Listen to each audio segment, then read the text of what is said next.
నమస్తే and welcome to encounter news analysis. ఈరోజు ఆంధ్రజ్యోతి సాక్షిలో వచ్చిన ప్రధాన వార్తలు, వాటి వెనకున్న అసలు వాస్తవాలు తెలుసుకునే ప్రయత్నం ఈ వీడియోలో చేద్దాం. వీడియో చూస్తున్న ప్రతి ఒక్కరూ ఖచ్చితంగా లైక్ చేయండి, ఇంకా 10 మందికి షేర్ చేయండి. అలాగనే వీడియోని ఇంకా సబ్స్క్రైబ్ చేసుకోకపోయినా కూడా చాలామంది చూస్తూ ఉన్నారు, చాలా సంతోషం.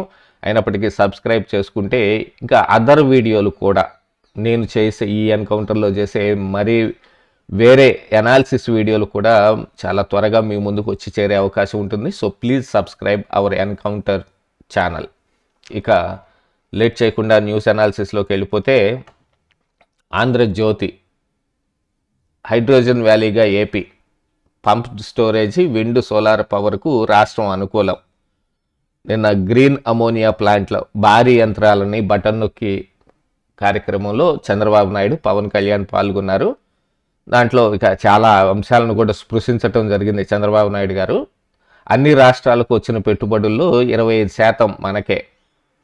భవిష్యత్తులో యూనిట్ విద్యుత్ కొనుగోలు ఖర్చు ₹1.19 తగ్గిస్తాం. ఈ ఏడాదే డ్రోన్ అంబులెన్స్ సేవలు అందుబాటులోకి. సంపద సృష్టికి ఏపీని మించిన రాష్ట్రం లేదు. కాకినాడలో గ్రీన్ అమోనియా ప్లాంట్లో భారీ యంత్రాలను ప్రారంభించిన Chandrababu, Pawan Kalyan. Green ammonia, renew energy ఇలాంటి ఒక ప్రయత్నం జరుగుతుంటే, మరొక వైపు సాక్షిలో ఇంకొక ప్రయత్నం ఒకటి జరుగుతోంది. మీరు ఒకసారి దాన్ని కూడా గమనించండి. కీర్తి చోర నారా, మరో చోరీ. కాకినాడ గ్రీన్ అమోనియా ప్రాజెక్టు కూడా తన ఘనతే అంటూ డప్పు. యాక్చువల్గా ఇప్పుడు ఇది నా ఘనత, నేను తెచ్చాను. కీర్తి చోరుడు నారా చంద్రబాబు నాయుడు క్రెడిట్ చోరీ చేసేస్తూ ఉన్నాడు.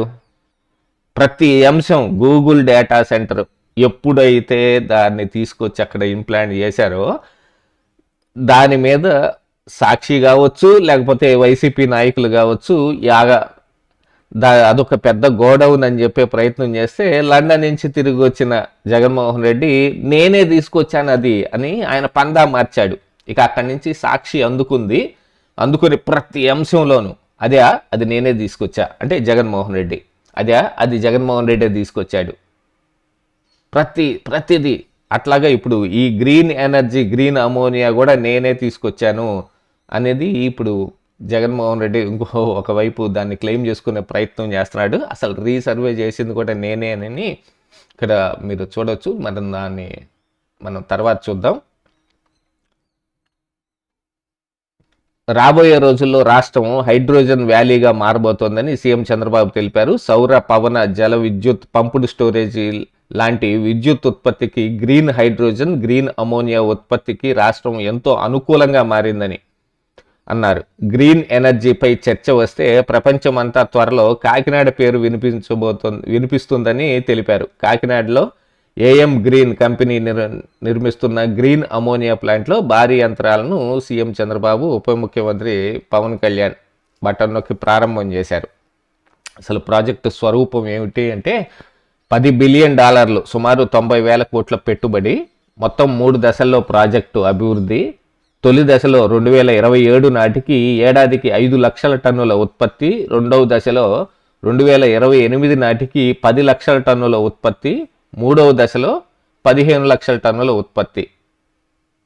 ఇలా 3 దశల్లో దీన్ని మొత్తం ఈ 90,000 కోట్ల పెట్టుబడి పెట్టడం, 80,000 మంది దాకా ఇందులో ఉద్యోగాలు వచ్చే అవకాశం ఉంది. ఇక గత ప్రభుత్వంలో వేధింపులే పారిశ్రామికవేత్తలకు వైసీపీ నేతలు భయపెట్టారు. సమీక్ష పేరుతోటి విద్యుత్ ఒప్పందాలు ఆపేశారు, కానీ మా ప్రభుత్వం ప్రోత్సహిస్తోంది. గ్రీన్ అమోనియా ఉత్పత్తిలో ప్రపంచ పటంలోనే రాష్ట్ర ప్రగతి. Deputy CM Pawan Kalyan. ఆంధ్రజ్యోతిలో ఈ న్యూస్ ఇలా ఉంటే, దీన్ని అటువైపున సాక్షి ఎలా ప్రజెంట్ చేసిందని చూసాం. ఇక సాయిరెడ్డికి ఈడీ సమన్లో, 1,000 కోట్ల లిక్కర్ స్కామ్లో వైసీపీ మాజీ ఎంపీకి పిలుపు. 22న విచారణకు రావాలని నోటీసులు జారీ చేశారు. అసలు ఫస్ట్ సిఐడి ఎంక్వైరీకి వెళ్ళింది విజయసాయిరెడ్డి. అక్కడ చాలా అంశాలు బయట పెట్టాడు. తర్వాత బయటకు వచ్చి మీడియాలో మాట్లాడుతూ కూడా రాజకేశ్ రెడ్డి, ఆయన కో బ్రదర్ అవినాష్ రెడ్డి, అనే పేర్లు తీసుకుంది సజ్జల శ్రీధర్ రెడ్డి, ఈ పేర్లన్నీ తీసుకుంది విజయసాయి రెడ్డి. కాకపోతే ఇందులో ఈ కేసులో A4గా ఉన్న విజయసాయి రెడ్డి ఇంతవరకు అరెస్ట్ కాలేదు.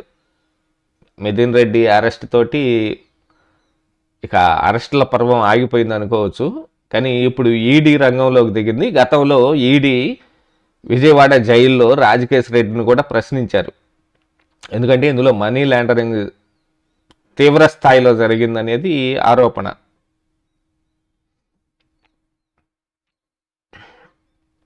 ముడుపులు దేశం కూడా దాటాయి కాబట్టి ఇక ఈడీ ఖచ్చితంగా ఎంట్రీ అవ్వాలి అనేది. కానీ ఇంత లేటుగా మరి ఇప్పుడు విజయసాయి రెడ్డిని ఎందుకు పిలిచారు, అని వెనుకున్న మతలబ్ ఏమిటి అనేది కూడా ఒకసారి పరిశీలించాల్సిన అవసరం ఉంది.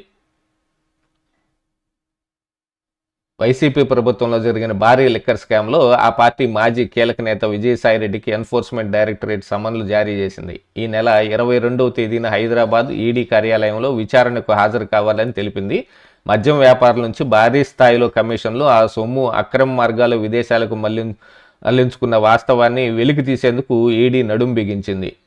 అందులో భాగంగా విజయవాడలో జైల్లో ఉన్న ప్రధాన నిందితుడు రాజకేశ్ రెడ్డిని గతంలో ప్రశ్నించిన ఈడీ డిస్టిలరీస్ యజమానులు, మధ్యవర్తులు చాలామందిని ప్రశ్నించారు. ఇప్పుడు విజయసాయి రెడ్డి వంతు. ఇక బొగ్గు కోసం నీచ కథనం, ABNRK కొత్త పలుకు. ఇది తెలంగాణలో జరిగిన ఒక అంశం. దాంతోపాటుగా ఎన్టీవీ ఇష్యూ, ఎన్టీవీ జర్నలిస్టులని అరెస్ట్ చేసిన ఇష్యూలో అసలు ఏం జరిగింది, ఆ కోమటిరెడ్డి వెంకటరెడ్డి ఆ మంత్రి గారికి, IAS ఆఫీసర్కి అలాంటి ఒక రాసలీల దీన్ని బహిర్గతం చేసే ప్రయత్నం జరిగిందనేది అని, లేకపోతే వాళ్ళ మీద ఆరోపణలు మత్స తీసుకుని రావడానికి ఆరోపణలు చేసిన దాని మీద ఒక కథనం. ఇది గత 4 రోజులుగా మరి న్యూస్లో నడుస్తున్న వ్యవహారమే. ఇక బస్సులో పురుషులకు ఉచితం, ఇప్పటిదాకా లేడీస్ ఫ్రీ బస్సు అయిపోయింది.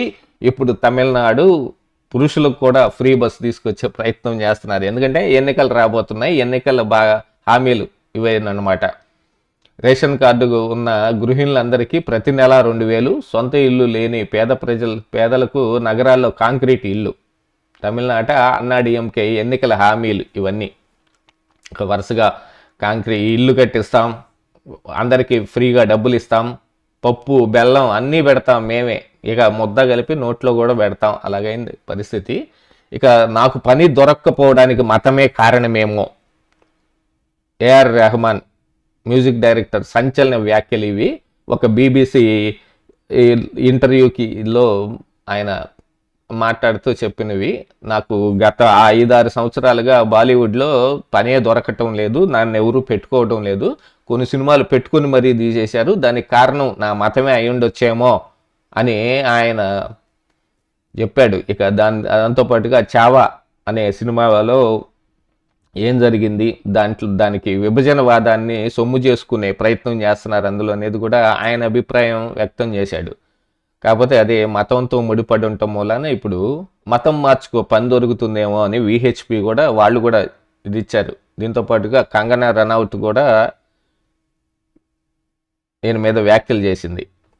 కంగనా రనౌత్ నిన్న ముంబైలో జరిగిన ఈ ఎన్నికలను పురస్కరించుకొని ఆవిడ ఇంకొక ట్వీట్ కూడా పెట్టింది, నా ఇల్లు కూల్చిన వాళ్ళ ఇల్లు మొత్తం కూలిపోతున్నాయి చూడండి అని.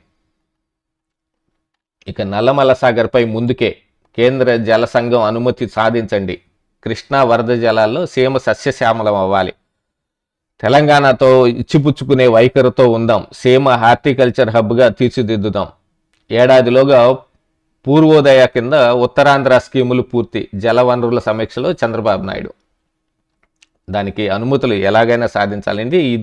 ఇది రాయలసీమ లిఫ్ట్ ఇరిగేషన్ని చంద్రబాబు నాయుడు ఆపాడు అని రేవంత్ రెడ్డి వ్యాఖ్యలను పురస్కరించుకొని వైసీపీ చేస్తున్న ఆ దుష్ప్రచారం మీద తిప్పికొట్టే సమయంలో అప్పుడే దీనికి ఈ నల్లమల సాగర్ ఈ అనుమతుల మీదట నిమ్మల రామానాయుడు కూడా మాట్లాడారు ఆ రోజున. ఇప్పుడు చంద్రబాబు నాయుడు గారు కూడా దాని మీద గట్టిగా నిర్ణయం తీసుకున్నారు. వలసలే బెంగాల్కు పెద్ద సమస్య, ఈ పాపం మమతదే, చొరబాట్లదారులతో నింపేశారు, ఘర్షణలకు కారణం ఇదే, ముంబై ఫలితమే బెంగాల్లో సాధిస్తాం, బీజేపీ వెంటే జంజీతరం. నరేంద్ర మోడీ పట్టాలెక్కిన తొలి వందే భారత్ స్లీపర్ రైలు జెండా ఊపి ప్రారంభించిన ప్రధాని. 4 అమృత్ భారత్ ఎక్స్ప్రెస్లకు శ్రీకారం, 3,000 కోట్ల రైల్ రోడ్డు ప్రాజెక్టులు ప్రారంభం.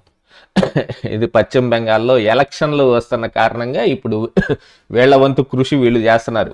అక్కడ బీజేపీ ప్రభుత్వంలోకి రావడానికి చేసే ప్రతి ప్రయత్నం బాగా కొట్టొచ్చినట్టు కనబడుతుంది. గతంలో కూడా ఇలాంటి ప్రయత్నాలే ఖచ్చితంగా ఎన్నికలు వచ్చిన సమయంలోనే చేస్తారు.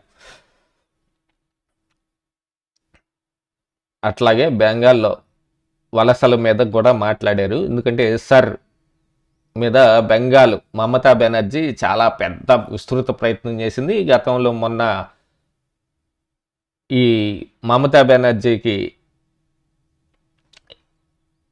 పనిచేస్తూ ఉన్న ఈ ఐప్యాక్ ప్రతీక్ జైన్ ఇంటి మీద ఈడీ సోదాలు చేసిన దాంట్లో మమతా బెనర్జీ వచ్చి కొన్ని ఫైల్స్ ఎత్తకపోయింది. ఆ కేసు నిన్న సుప్రీంకోర్టులో మమతా బెనర్జీకి చుక్కెదురైంది అనుకోండి. ఇక ముంచిన బరి, జోదంతో జనం జేబులకు గండి, అప్పులు చేసి మరీ కోడి పందాలు.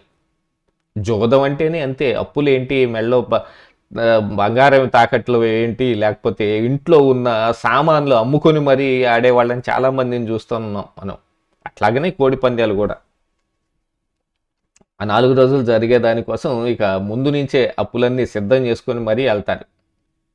పండగ సందడి తిరిగిళ్ళిపోతోంది. సంక్రాంతికి వచ్చిన వారి తిరుగు ప్రయాణం హైదరాబాద్ రహదారి కిటకిట. వచ్చేటప్పుడు ఒక గోల, పోయేటప్పుడు మరొక గోల. ఇక నాకు పని దొరకపోవడానికి మతమే కారణమేమో. అది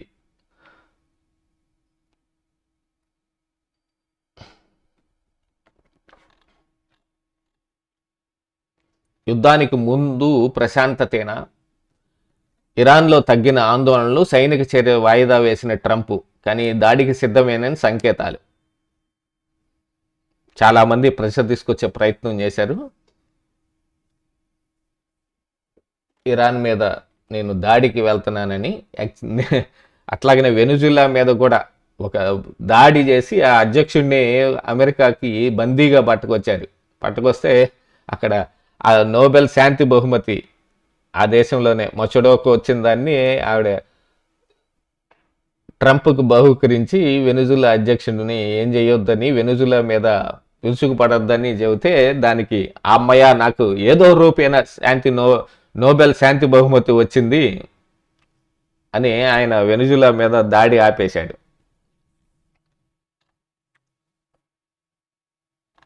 ఇక ముంబైలో రిసార్ట్ రాజకీయాలు. దేశంలో అత్యంత ధనిక కార్పొరేషన్ అయిన బృహన్ ముంబై మున్సిపల్ కార్పొరేషన్ ఎన్నికల్లో ఏ పార్టీకి సంపూర్ణ మెజార్టీ రాకపోవడంతో రిసార్ట్ రాజకీయాలకు తెరలేచింది. తన మద్దతు లేకుండా పాలక మండలి కొలువుదీరే పరిస్థితి లేకపోవడంతో ఏక్నాథ్ షిండే బీజేపీతో బేరసారాలు మొదలు పెట్టాలని భావిస్తున్నట్లు తెలుస్తోంది. ఎప్పుడు అంతే జరుగుతుంది. మహాగఠబంధన్, మహావికాస్ బంధన్ ఇట్లాంటివన్నిటి మీదట. ఒకసారి లోపల పేజీల్లో ఏముందో చూద్దాం.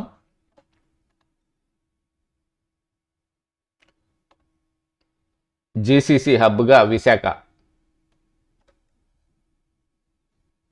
మార్చి నుంచి ఇస్మాయి ఫార్మా కార్యకలాపాలు. అదే లైన్లో NTT, Lulu Lemon, Rushikonda IT పార్కులోని హిల్ 2పై ఇన్స్పైర్ ఎడ్జ్ భవనాన్ని లీజుకు తీసుకున్న సంస్థలు. విశాఖలో ఆల్మోస్ట్ ఆల్ ఇక గ్రౌండింగ్ జరుగుతోంది. సంస్థలు ఎంఓయూలు 2014 నుంచే విశాఖపట్నంలో ఐటీ హబ్గా రూపొందించడానికి జరుగుతున్న విస్తృత ప్రయత్నం అప్పుడు ఎంఓయూలతోటి ఆగిపోవటం, జగన్మోహన్ రెడ్డి వచ్చిన తర్వాత అసలు ఏది ముందుకు పడకపోవటం, ఇప్పుడు కనీసం ఇక ఆ ఎంఓయూల తోటి ఆగిపోతే కష్టం అని చెప్పి గ్రౌండింగ్ మొదలుపెట్టారు. ముందు మీకు ఇచ్చే ల్యాండ్లో కట్టేది కానీ అవన్నీ కానీ తర్వాత ఉన్నప్పటికీ ఏదో ఒక భవనం అద్దెకు తీసుకొని మీరు అందులో కార్యకలాపాలు మొదలు పెట్టండి అని అడిగారట. దానికి గాను ప్రతిదీ అక్కడ అద్దె భవనాల్లో మొదలు పెడుతున్నారు.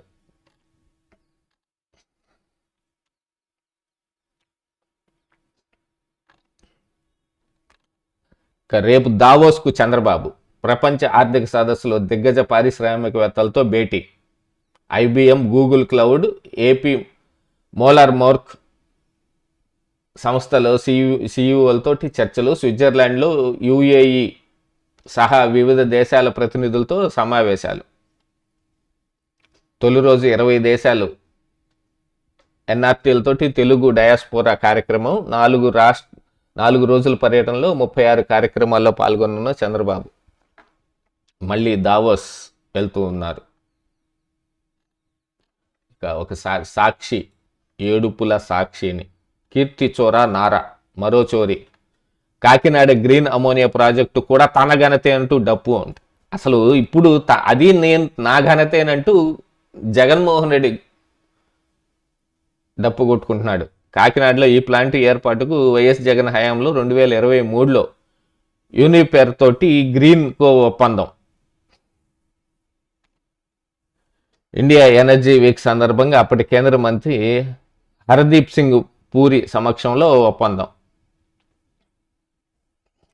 అలా అన్ని ఒప్పందాలు చేసుకొని ఎందుకు వెళ్ళిపోయినట్లు, ఎందుకు ఏం అర్థం కాదు.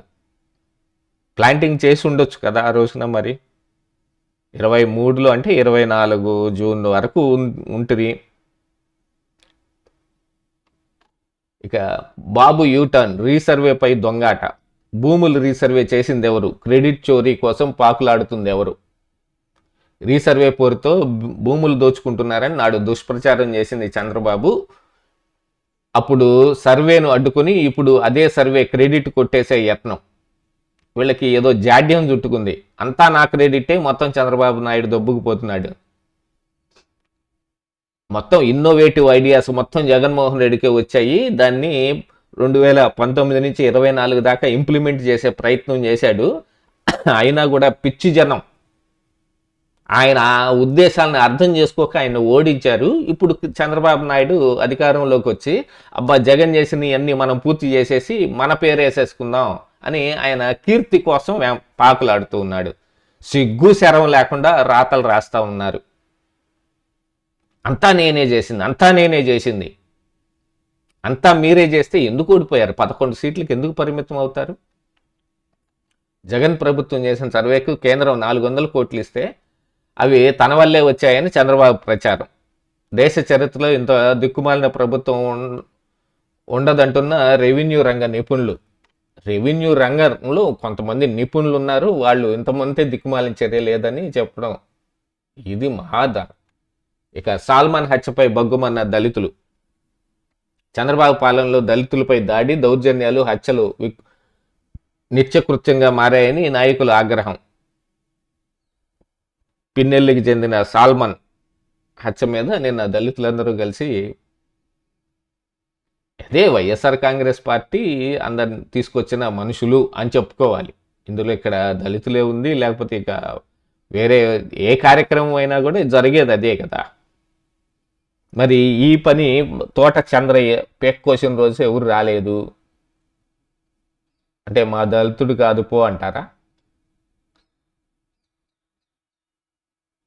దళిత కుటుంబానికి 1 కోటి ఎక్స్గ్రేషియా చెల్లించాలని డిమాండ్ కూడా. ఇది రాజకీయాలు. బాబు యూటర్న్, రీసర్వేపై దొంగాట.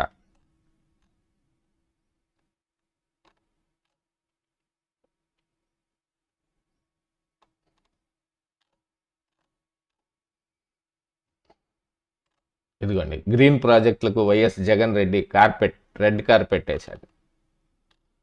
ఆ రోజు విశాఖలో జరిగిన ఒక తంతు కూడా చూసాం. జగన్ తెచ్చిన కంపెనీలతో మళ్ళీ ఒప్పందాలు కుదుర్చుకుంటూ చంద్రబాబు క్రెడిట్ చోరీ. గత ప్రభుత్వంలోని క్లీన్ అండ్ గ్రీన్ ఎనర్జీ బేష్ అనిపించుకున్న ఏపీ.